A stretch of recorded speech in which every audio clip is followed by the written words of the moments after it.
Me, I'm a blown. I'm not gonna do any of that, man. How y'all doing today, man?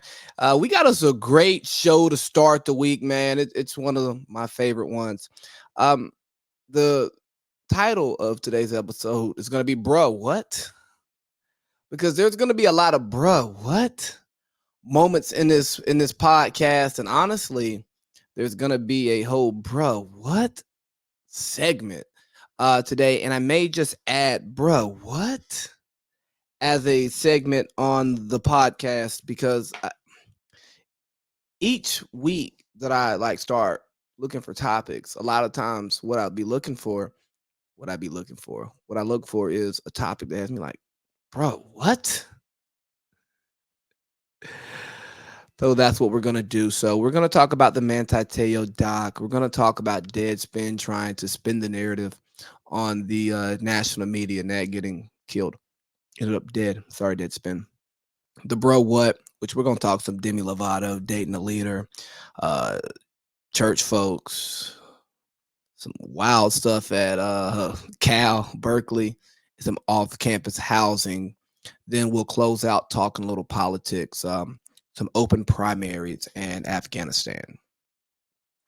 But hey, I know a lot of you guys listen, and maybe some of you want to start a podcast. Maybe some of you guys wonder, where should I host my podcast and how can I get help? Buzzsprout. Check out the link in the description below, and you can go to Buzzsprout and sign up to build your own podcast. All you need is a quiet room. You can use your cell phone, a microphone. You don't even need a camera because it can be all audio. And you just record and you start having a great conversation, man. And if you want to upgrade, here's the thing. Buzzsprout, they give out weekly classes on YouTube. They have a great YouTube channel that walks you through all the steps to building a podcast, man. Look here. I love Buzzsprout, and I know they make the easy things hard over here at the hard things easy over here at Big Baby's Podcast, But make sure you guys reach out to Buzzsprout. Check the link in the description below, and you can start your own podcast just like the Big Baby at Buzzsprout. All right, man, let's get into it. You know, sometimes you just got to tell the truth. And this is a little personal to me because where this comes from is I saw that my high school had a football game this weekend against a really good team, and they lost by 1 point. And in that loss, they had a safety and they missed two extra points. And all I see from alumni and people involved with the program is gratitude and like, oh man, good job, moral victory. We almost got there. They were better than us, but we came close. And I go, man, just tell the truth. Y'all lost. Not only did you lose, you lost because of your own personal mistakes, your own unforced errors.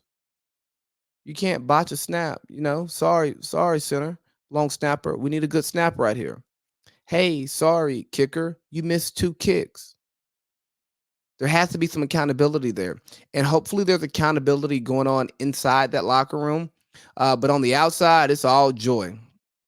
It's all joy. And the problem with that joy is it's been a less than mediocre program over the school's history. Been to the playoffs maybe 5 times, but I want to say less than 5 times in the school's history. So guess what? What's happening over there is wrong. It's just dead wrong. And I'm not going to sit here and act like when I was there, it was just this great program that was producing great athletes and winning at a high level, because we weren't. We were average. We had a 7-3 season my freshman year, a funky like 4-win season my sophomore year, maybe, 3 or 4 win season my junior year, and a 3-win season my senior year. So I ain't won a lot of games over there. But to act like what's going over there is great right now, it's untrue. And to celebrate the almost is the problem, I think, with the program itself and the school itself, um, not holding themselves to a high standard because that high standard has not been the norm there. So accepting the lower standard as a norm. And I say just tell the truth, call it like you see it, call it what it is, because yeah, I'm using my high school as as an example here, and I'm beating up on them. And it's not about the kids, because the kids they play their hearts out, they do the best that they can. It's about the adults celebrating it. But the it more so relates to what's going on in society, man. We got to tell the truth about what's going on. We got to tell the truth about what we see. We've got to stop allowing ourselves to accept what's given to us just because that may be the norm in the situation that we're in. And we got to say, hey, no, no, no, that's not right. I don't care if it's normal. That's not right. Let me call that out.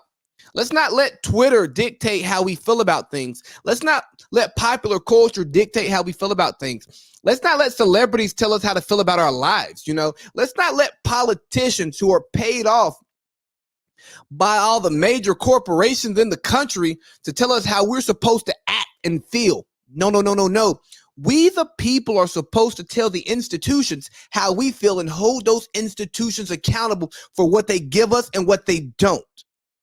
So we got to tell the truth.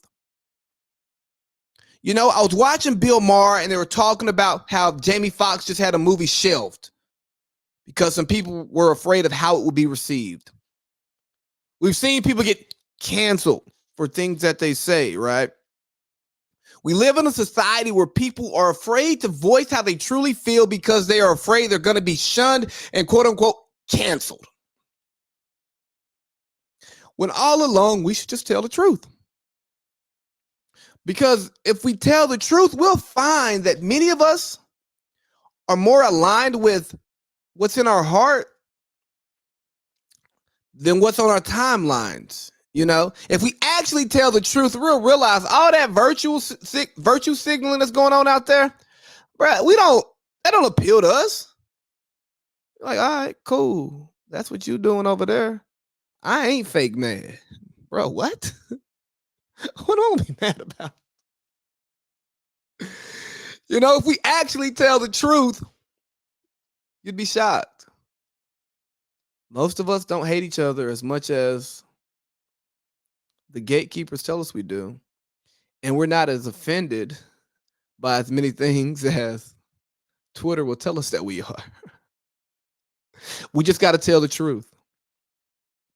Now, here's what I want to tell the truth about the Manti Te'o Netflix documentary, because it was simply amazing. It was an amazing documentary. I absolutely loved it because, it was one thing that I lived through as a young adult, but going back and watching it through my 2022 eyes, but also watching it through my 30-year-old eyes, it was amazing. So let me start this off by saying Manti Te'o is owed an apology. He's owed an apology from people like me who had opinions and may have put out some crazy tweets. I don't know. I don't remember. He's owed an apology for those in the media who took this story and tried to accuse this guy of being something that he isn't. He's owed an apology for people who question his manhood. He's owed an apology from any and everybody who did not take the time to understand what happened in this situation and why this young man went from on top of the world to just another guy. Now, don't get me wrong. He has his own level of accountability that he has to take for his actions and how this spiral, how this sequence of events happened. Don't get me wrong, but we need to start off by giving Manti an apology. So from me to you, Manti, I'm sorry. And I'm happy that you told your story. And I'm happy that your story was told with she whose name we shall not say on the other side of it, so that we could see you for who you are and see her for the monster that she is. So let's just start with it, man. Manti Te'o got catfished, and he got catfished, and it became the national story. and then he became a fraud. Okay, and then he didn't live up to expectations in the NFL. But if you actually watch the doc, it kind of makes sense. So you take a guy who number one ranked linebacker coming out of high school, you know, from Hawaii. The obvious transition is for him to go play linebacker at USC and go kill it in the NFL. Right, that's what happens. Uh, uh, Polynesian linebacker, USC.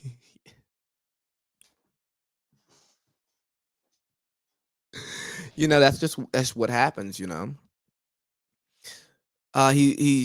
like many Samoans. He is Church of Latter Day Saints, Mormons. For those of you who don't know what Church of Latter Day Saints is, he came from that. And what the documentary shows us was at an early age, it was football or bust. Mom and dad aren't making much money, and your way out of here is football. So he dedicated his life to being a great football player. He worked with his dad tirelessly to become a great football player. And that's exactly what he became. But also, along with becoming a great football player, he was a devout Mormon, you know, very serious about his religion, even down to when he picked a school. He wanted to go to SC his entire life. And he goes, Lord, give me a sign. And then someone came to him and said, hey, you go to USC, just another Samoan linebacker. But if you go to Notre Dame, you're Manti Te'o. And people will know your name forever, paraphrasing here. And I tell you, the man who gave him that advice was absolutely right. But I'd also tell you that had he gone to USC, his life would be very different. This charade that went on wouldn't have lasted as long because they would have been in the same city. He also may not have gotten all of the attention that he got because USC was at their peak and they were about to crater out because of what was going on with Pete. But also because he just would have been another great linebacker from Hawaii at USC and not a Samoan linebacker, Mormon from Hawaii at Notre Dame in South Bend, Indiana, covered by the Catholic Church. Okay. And they even showed some pieces where like he was going through it through his freshman year. That's normal. Even if you love the school that you went to, I love the school that I went to, Morehouse College. You can't see it up there because I got it cut off, but nonetheless, that's where I went. My freshman year, I was miserable and I wanted to leave, and I hated it there. 8 years later, as an alum, I love it. I said 8 years, 14, yeah, 8 years. I love it. Great place, happy that I went there, and I don't regret it for a second. But I can imagine that maybe there's not regrets anymore today, but there were definitely thoughts in Manti's head like, dude, what would my life be if I just would have went to SC? This thing would have never happened. I would have nipped this in the bud, and I just would have been playing football, and maybe I would have been the professional that everyone thought that I could be. And we want to beat up on him for falling in love and being in this type of odd relationship. But I look at it, and dude, he was a football player. He was focused. He appeared to be a little sheltered, so he probably wasn't involved with women the way that some other guys of his stature would be, or he was just doing his own thing. And I still got feelings for you over here on this distance piece, but I got these close pieces right here that I'm out of meaning. But because what's required in a distance relationship when you're super hyper focused on sports, it makes sense. Like, yo, I don't want a girlfriend in my face all the time. I don't have time to give you the time that you need. If you want me to be like a great partner for you, it's not happening because my partner is this football field. My partner is this training. My partner is my goals and my aspirations. And as somebody who was not as high functioning as Manti Te'o was at his peak, I'll tell you what, um, there were phases of my life that I was not sacrificing my goals for anybody. Crazy? Why would I do that? So I get it. And yes, there are red flags. But how many times have we been catfished with somebody that we knew? How many times was there an illusion of a relationship with somebody who you physically knew, could physically touch? You thought that it was going in one direction and it didn't. And you saw the red flags of like, I should get out. This ain't what I thought it was going to be. I can go now, save my dignity, save my feelings. And what do? You hang out, you stay. Because it feels good, it's comfortable. Maybe it's your lack of experience, your lack of, or that person is somebody who's like, ooh, you always wanted, or whatever the case may be. The whole, you can't turn a hoe into a housewife, right? You can't teach an old dog new tricks. It's the same thing. It's the same thing. So before you get quick to judge Manti Te'o for being a catfish from across the country, ask yourself, have you been catfish from across the street? Because it happens. It happens, you know what I mean? But what do I know? I'm just a big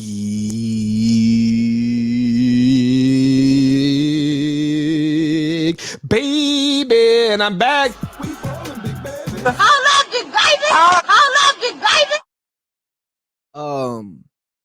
I'm back. But yeah, man. So I just think we need to have a little bit of grace and understanding, bro. It was a slow, gradual build to a relationship with, people that he knew who had internet relationships with this human being. And if we look at the way we live today, how many of y'all on Tinder, Hinge, Bumble, building relationships off the internet? He just caught the bad end of it and it went national.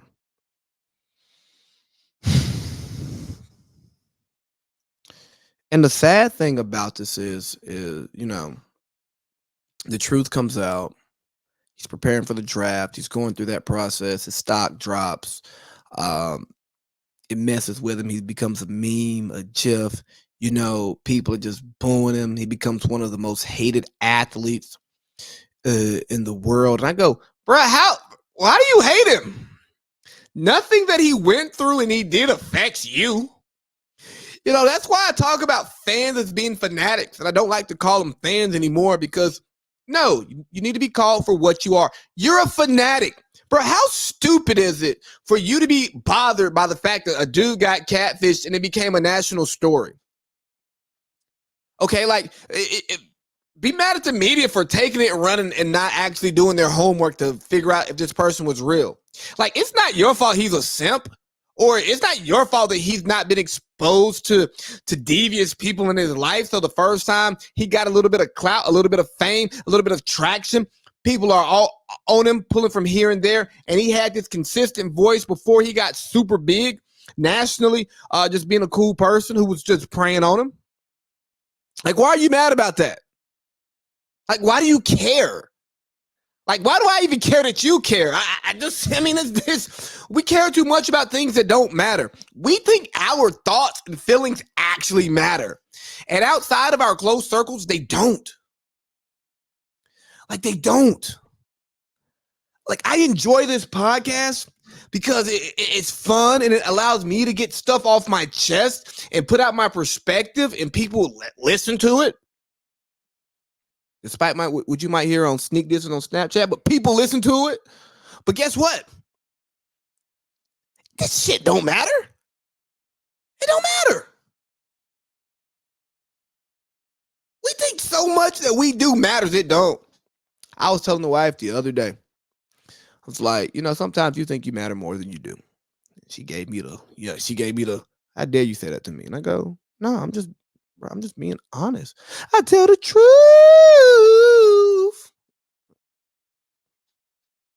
we as people think that we are way more significant than we truly are.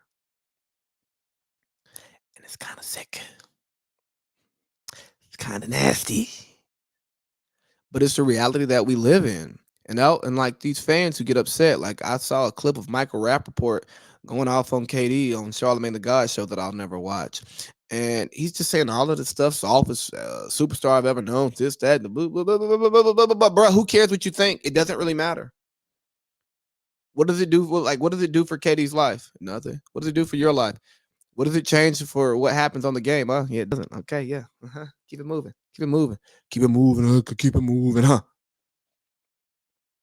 But the anxiety that that young man now has, that he had, it's crazy because, you know, we're better at understanding people's mental health issues today.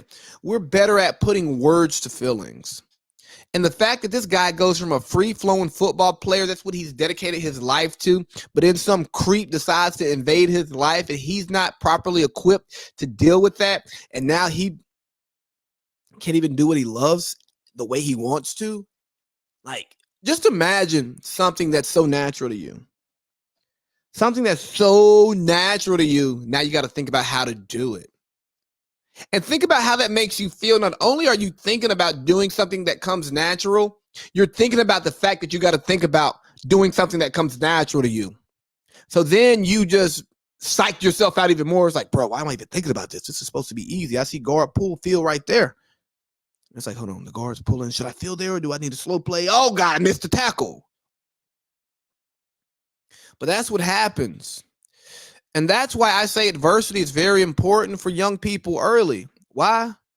Because you learn to deal with adversity. And hopefully you learn to deal with adversity before it's public, right? You learn to deal with adversity before you're set in your ways. You learn to deal with adversity before you have you build a confidence based on your ability to deal with adversity instead of building a confidence based on the lack of adversity that you've had to deal with.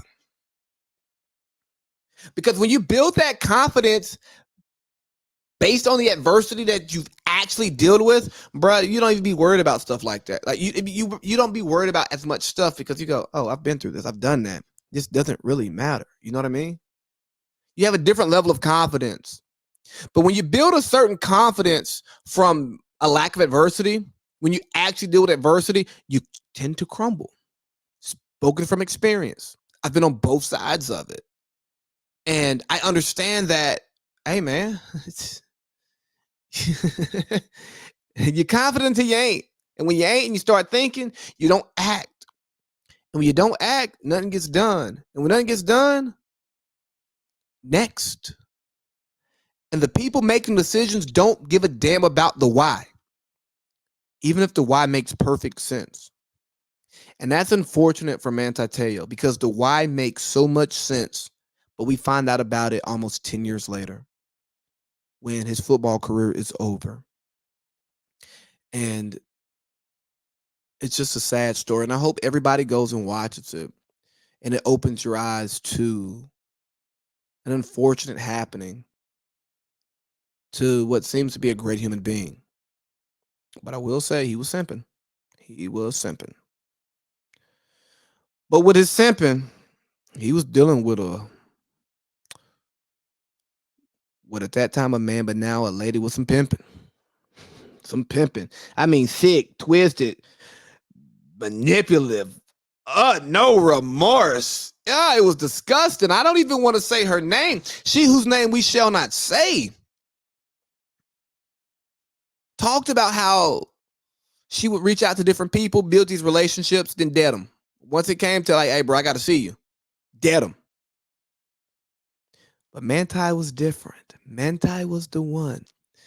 See, what happened was she thought she was going to be able to turn Manti out. Eventually, she thought that if I just keep doing this and building this up, we could be something. Yeah, we could be something. Are you crazy? Yeah. She is crazy. She's the nut. She's the loon. And I told y'all, we're going to tell the truth today. Because when I was listening to it, I was like, bro, what? What are you talking about? Yeah, I helped Manti through this. I helped Manti through that. I was there for him when he wasn't focused. I got him back focused. Yeah, he has anxiety because of you now, and he was a lesser football player in the long run because of you. And then at the end, she caps it off with, I feel bad for what I did. I did some terrible things, but at the same time, I did find myself, and it gave me the strength and the confidence to become the woman that I always knew that I was at his expense. Now, look here, let me tell you something. I don't care if a human being wants to transition. I could give a damn less. It doesn't affect me. Unless it's my wife. Then we got a whole nother conversation. But other than that, it doesn't affect me. Do what you do. Make yourself happy, okay? But when you're doing that at the expense of someone else and you see the trauma that that person has and you see what, faking a death, faking leukemia, coming back from the death, you talk about a sociopath. That shit should be illegal. And I'm not one to just call people to get locked up, but yes, I am. But lock her up. What that young lady did to that man was criminal. Absolutely criminal. It was vile. It was disgusting. And then to sit on the dock and have little to no remorse for those actions? Bro, what? You are sick. You are sick. And shout out to Manti for I'm stuttering on purpose. Now for forgiving her. Because boy, it really wait. It's sick. Hopefully she received the help that she needs, man. Cause talk about call a therapist, get the shrink involved. Institutionalized. All that. Pills and potions, yeah. Eastern and Western medicine, traditional and non-traditional, yeah. Holistic, yeah. And yeah. That's what she needs. She needs it all because she's sick, and it's sick. What she did is nasty, and to not even have remorse after you ruin someone's life on an international level.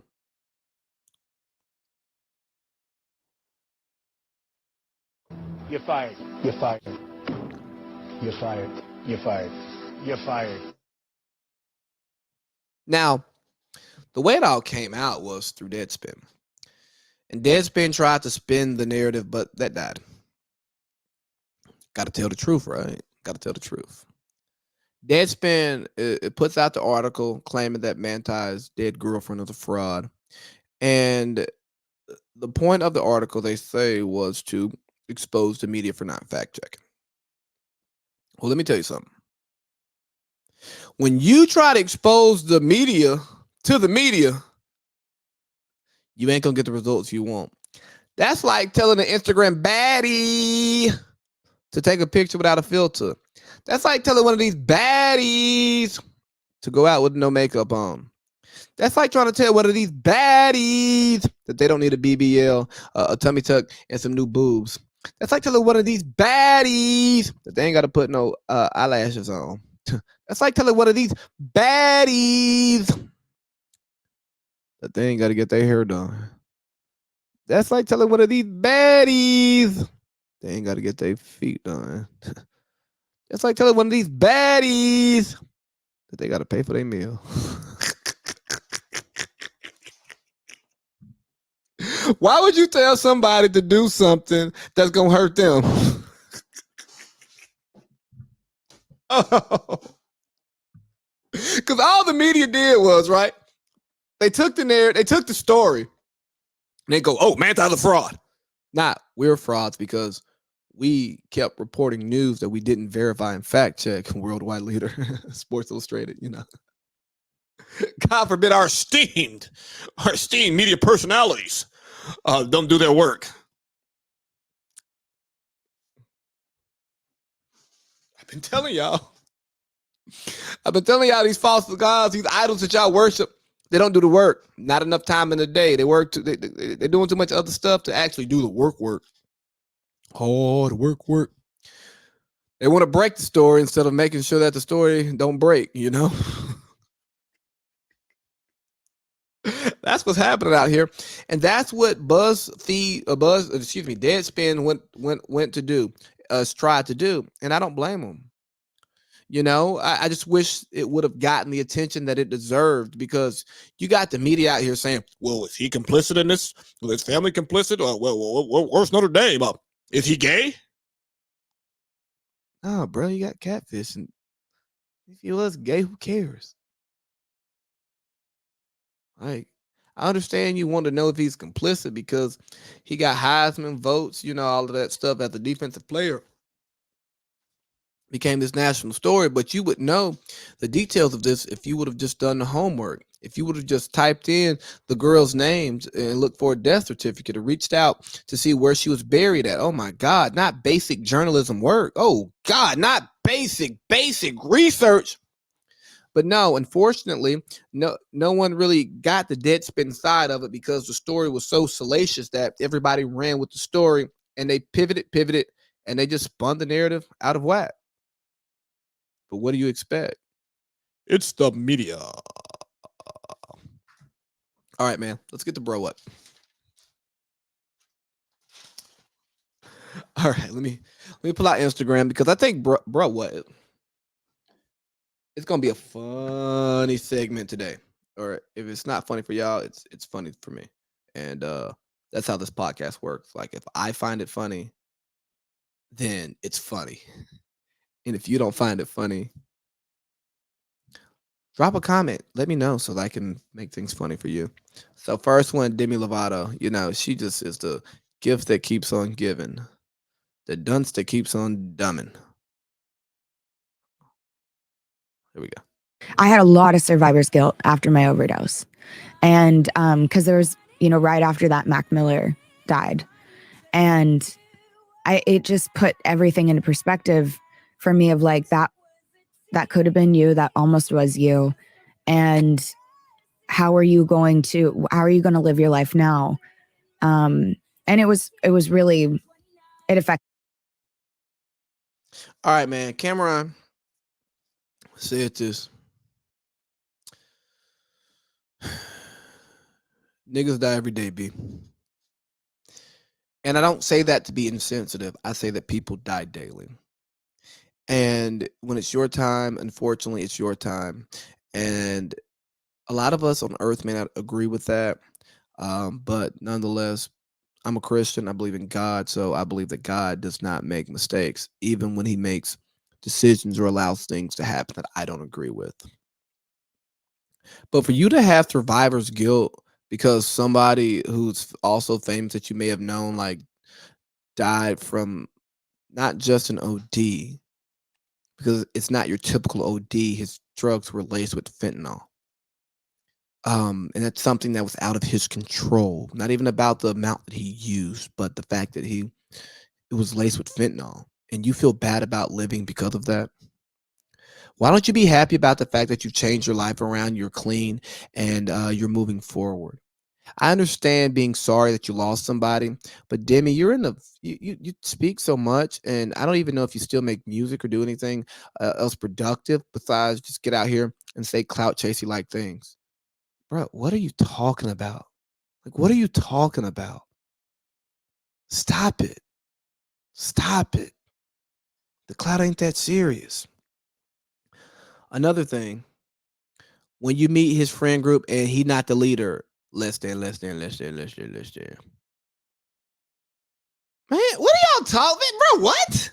He's not the leader. What you think we playing? Follow the leader over here? And maybe this is something that's happening in young crews. I don't know. I'm 30. My friends in my age bracket and up, okay? And ain't no leader. We're a group of people who are comfortable in our skin, comfortable as the people that we are, and we lead our lives accordingly. That's what it is. Like this whole idea. Well, he ain't the leader, so I can't. Is he cool? Does he satisfy you? Is he the personality type that you want? Does he lead you? If that's what you're looking for? Is he a punk? Is he a pushover? Like, man, Y'all out here making these fake qualifications. Bro, just go ahead and say this. You don't want him. He ain't the one for you. You want his friend. Just say that. Don't cover the well. Well, he ain't the leader, so he can't be my man. Bro, what are you talking about? Then I saw this pastor, and I know this is probably a week or two old. I don't care. I didn't talk about it, so I'm gonna talk about it now. I know poor, broke, busted, and disgusted. Here we go. See, that's how I know you still poor, broke, busted, and disgusted, because of how you've been honoring me.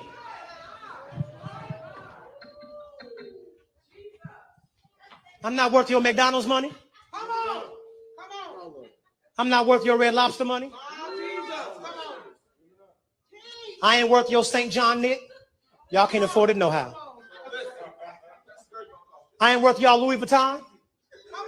I ain't worth your Prada. I'm not worth your Gucci.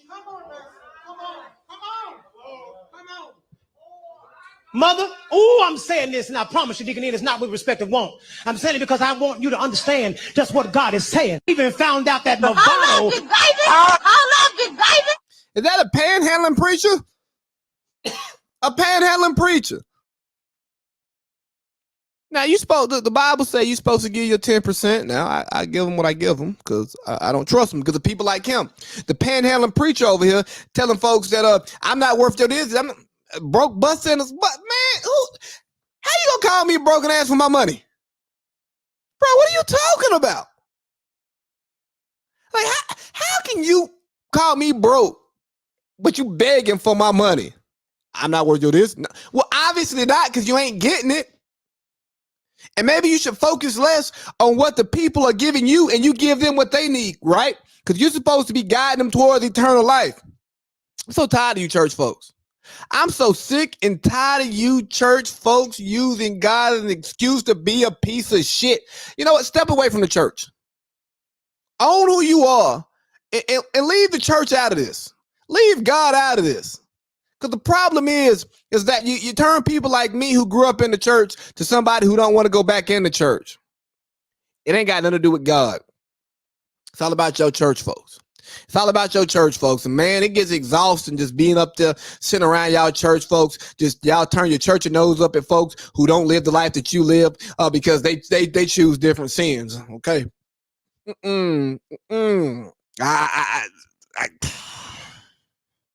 And then some of y'all, and you hear him in there saying, yes, yeah, preach, preacher, all that, bro. Y'all worshiping the church. Y'all worshiping the church. Y'all ain't even worshiping the God. You're supposed to be here for God, the God. You know, and y'all over here y'all worshiping him. Y'all think I'm supposed to? Come on, man. Come on, man. I'm gonna be broke, busted, and disgusted because you ain't worth my Red Lobster money, nigga.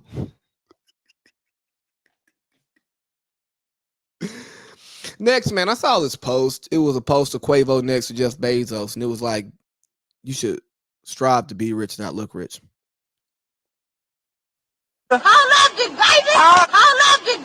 Quavo's rich. He's not as rich as Jeff Bezos, but it has nothing to do with the way he presents himself. It has everything to do with the skill sets that they possess and the time and effort that they put into their business ventures, okay? And also, they're at different places in their career. Like you see the picture of Jay-Z where he used to have the jewelry and stuff on, and now he doesn't, but he's richer. Yeah, but Jay-Z also has like multi-million-dollar paintings on his wall. Some would say, like, what are you doing with that? It's a waste of money. I know it's a way to clean your money. And so yeah. I know the art game. But the point that I'm making is when it's your money, spend it how you see fit. Don't let these people on the internet who don't have any money tell you what to do with your money. That's crazy. Like that is crazy. If I want to be iced out, you know what? I'm gonna be iced out because guess what? That ice still has value. I can still bust it down and get paid for it. I can bust it down and sell it. Like, come on now. There's still assets. Diamonds still cost money. Okay. So yeah, blowing your money on clothes and shoes and design and all that stuff, it may not be the smartest thing in the world, but everybody doesn't make smart decisions all the time. And if that's what they choose to do, that's on them, man. Let's just tell the truth about it. Some of us ain't never been flashy before. We ain't never had it. So we want to show that we got it. And as long as we still got it, who cares if we show it? But I know y'all care about that. I saw this sick post, and I thought it was the stupidest thing I've read in a very long time. I mean, it was just absolutely stupid. And it said America's a third world country in a Gucci belt. And I just want to say, shut the fuck up. Like, to the person who posted it, somebody I know, I told him like that's the stupidest thing that I've like read in a very long time.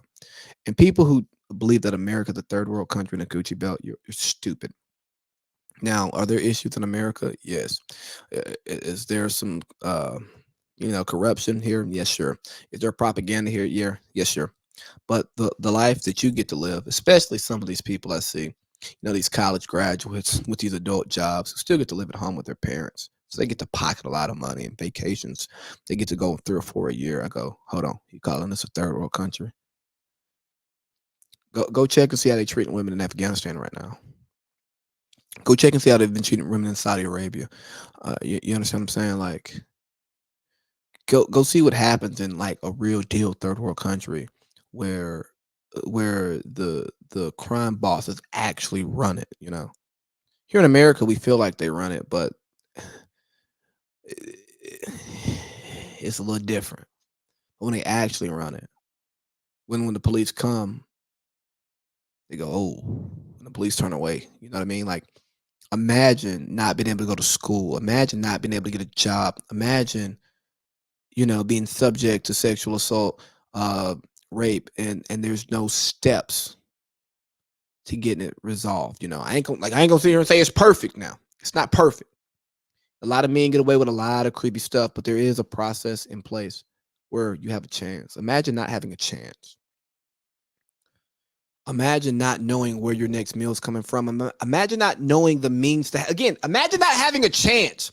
Imagine not having a school system that can set you up to go to a university or equip you with a set of skills to start your own business or go work for an established company. You know what I mean? Or actually be able to be involved in government. Imagine that.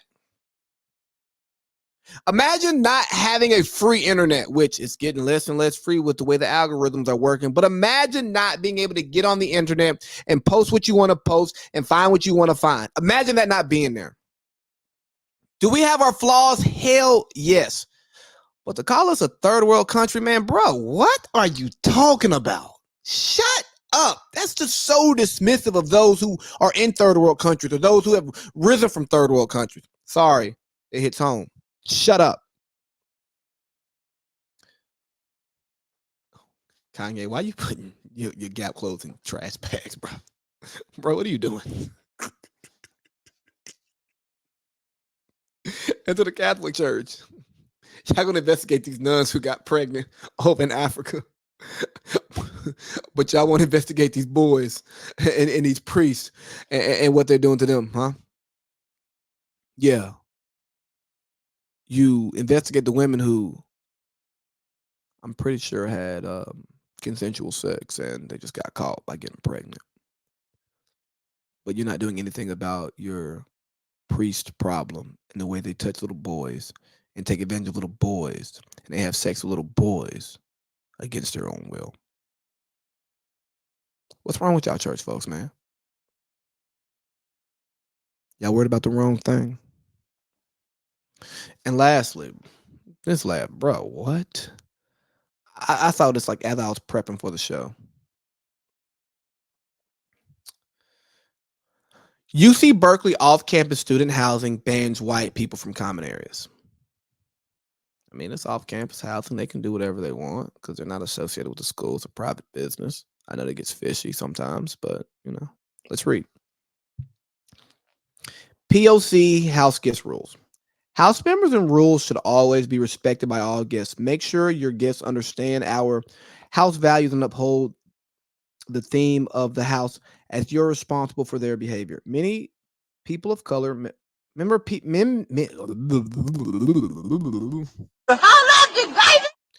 POC members moved here to be able to avoid white violence and presence. To respect their decisions of avoidance if you bring white guests. So people of color, okay. This place was built to be a safe place or meant to be a safe place. Away from the whites. Got it. Oh boy. I accidentally clicked out of it. So we're back here. Okay. Guest limit and math. Guest limit per house member is 5 guests. All guests must wear masks in common spaces. Always announce guests in the guest chat if they will be in common spaces with you and if they are white. Guests are allowed in common spaces, but please be mindful if there are house members in the room beforehand. White guests are not allowed in common spaces. See intro. Do not leave guests alone in common spaces to avoid house members assuming it's a stranger and alerting the house chat. Avoid bringing parents/family members that express bigotry. Queer, Black, and Indigenous members should not have to avoid common spaces because of homophobic or racist parents/family members. Be conscious of the amount of noise you and your guests are making in the common spaces or in your room. Our house walls are very thin and we have quiet hours from 10 p.m. to 9 a.m. on weekdays, 1 a.m. to 10 a.m. on weekends.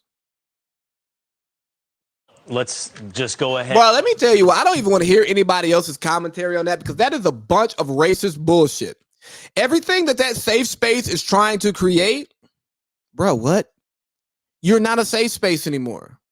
You are creating these parameters based on assumptions that exist from your lack of exposure of people who are different from you and think different from you.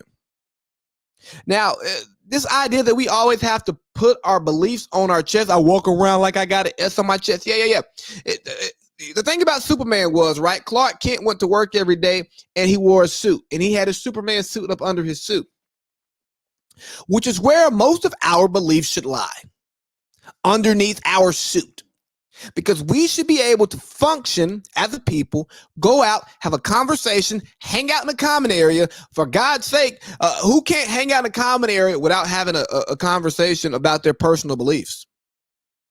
Let's just talk about the weather. Let's talk about what we're doing this weekend. Let's talk about, happy our family's here. You know, every conversation doesn't have to be that deep. You know, let's just tell the truth here, right? Let's tell the truth. People lie.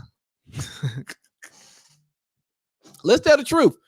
We don't always have to express our truths. And that doesn't mean we're not telling the truth.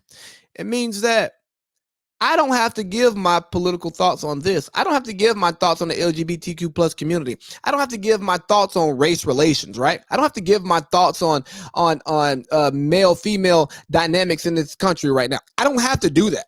I don't have to volunteer that. And guess what? We can be truthful. We can have a great conversation and none of that stuff comes up. Instead of trying to ban people, why don't you embrace those people who think differently from you and actually educate them? Because when you avoid them, they're never going to change. Because when you say, hey, you can't come here because you're this way, they're never going to look to the way you think. They're never going to try to embrace you. And I understand with it being a home, you want to create a safe space for people in their home. But call me Hoppin' Bob, call me Uncle Ruckus, call me Uncle Tom. But the shit that y'all doing right there, that doesn't address the problem. That doesn't solve the problem. I think it's bullshit. I think it's stupid. Like, what are you doing here? Come on, man. Like, bro, what? Okay, last two topics, man. Was watching Bill Maher, and they were talking about open primaries because a couple states have them. And you guys know I come on here and I complain about the two-party system a lot because it's very polarizing, and in order to win, oftentimes the parties go to the extremes.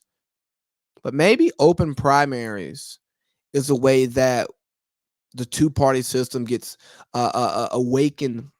You know, it gets we have a renaissance of a legitimate two-party system, right? Because with the open primary is the top two vote getters, they get the opportunity to compete in the national election, right? So instead of you having to beat out the people in your party, you're competing against everybody the entire time. And that right there creates a space for a lot more moderate views. Okay, it makes you, for one, you got to stick out amongst the group, but at the same time, you get to be more true to yourself and more true to the people, and you're not making people choose the best of the worst, right? You actually get people are allowed to choose who they want. And yeah, there's some it's weird because you could have a strong Democrat sector tear each other apart, or a strong Republican sector tear each other apart, and maybe that's where you have tiers, right? Just like for major awards, and in sports, you vote for first place, second place, third place, and so on. So maybe you rank each um each candidate, right? You rank each candidate, and that's where the points come from. And if you do that, I think that you still get the sentiment of the district, right? And maybe if there's somehow votes get split and you got heavy right, and you had a high percentage of left votes, there's some clause in there, where you get a third person from that party on the ballot, right? Or maybe instead of the top two, you take the top three just because of those types of instances. I don't really know what that is supposed to look like, but I have an idea of what it could look like, and I think that it's something that should definitely be looked at. Like, definitely should be looked at. I like the idea of open primaries. I'm gonna do some more research into them and see if it's something that's feasible, and if so, I'm gonna just talk about it. And I think there's something we should look at, and if it makes sense, we should push it on our politicians. Lastly, let me close out with Afghanistan. And I've been doing a lot of homework on Afghanistan. And it's really opened my eyes to why Afghanistan has been such a hot issue. And it's interesting that it's come back after a year of us leaving Afghanistan. Let me start with most of what I hear from people who don't do research on Afghanistan is stupid. Secondly, I think this is a very complex um, issue. I think that Afghanistan was built to fight, not necessarily built to govern, because they've been fighting for so long, and there've been so many different groups trying to govern the country for so long that the people there are better fighters than legislators. Just the nature of it. But I also think that the United States of America is the country is like the woman who thinks that they can change that man, and we see that in various iterations. But Afghanistan was a prime example of it. It's like, oh no, we can change him. We can't. And what I don't like, and really what brought this up, was listening to John Oliver and him doing all this virtue signaling of why we should, as American citizens, do all this stuff for Afghanistan. I'm like, well, we're no longer there. And if we don't want to recognize the Taliban who's running the country, why would we send more resources there? You know, um, I hate it for the people who are there. But if you really want to make the political play, you either go back, you get rid of the Taliban, you create industry, kind of like China does in different countries, right? They create industries for for the country that the country can't afford. So once they default, they bring in their Chinese people to run it, and now you have a bit of leverage over the country to become part of that country and to control, your ports and stuff, right? Or maybe we let it implode. And it's unfortunate for the people, but for the leverage that you actually want over the Taliban, or maybe that pushes the Taliban out because the country actually folds. I don't know, but I just think that trying to guilt Americans into supporting a country that we've put millions of dollars, billions of dollars into, and 20 plus years into, when we have issues here at home that are not being properly addressed, when we allow our decision makers to make decisions, and once they make those decisions, say, "Hey, we're done here." We go, "Okay, this is not an American problem. This is a them problem." Because I can imagine that there are Americans who are impoverished who could use those same resources that we would send elsewhere to help them out, right? Because if you know anything about, humanitarian aid, it works for natural disasters, right? Because that's temporary. But humanitarian aid doesn't work when you're dealing with somebody who's dealing with a non-functional government, right?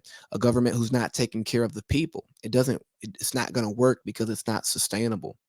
You have to come up with sustainable solutions.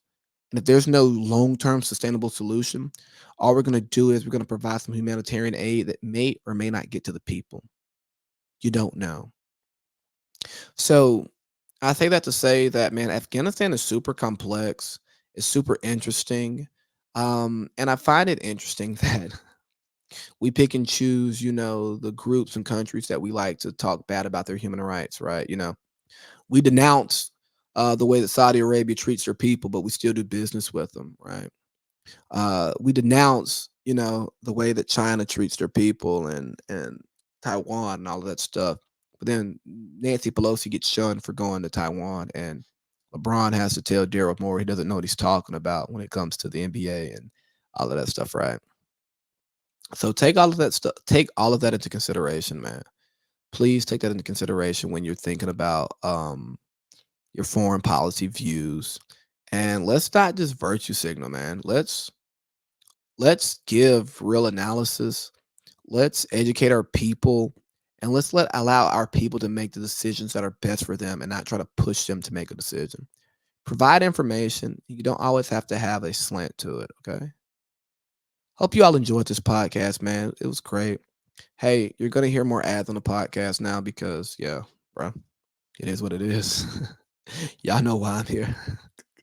Big baby out. I love you,